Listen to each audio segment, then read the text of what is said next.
Iščete rjave morske alge za česen? Glejte, vtipkajte v Google rjavemorske-alge.si in pokazalo se vam bo cel kup rezultatov, med drugim tudi, kako uporabljamo rjave morske alge za česen.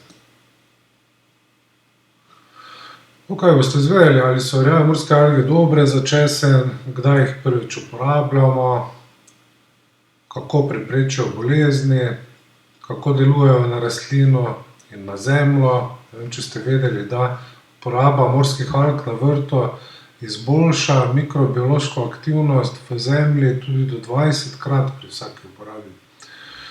Normalno bistvena funkcija uporabe rjavih morskih alg na rastlinah je, da se razvije dosti več korenin, kar pomeni, da dosti bolje črpajo hranilne snovi iz zemlje in so v povprečju pridelki večji. Izvedeli boste, kako dozirati preparate, kdaj jih uporabiti in kakšne so prednosti. Naredili bomo še druge videoposnetke, kjer bomo točno pokazali rezultate uporabe rjavih morskih alg za česen.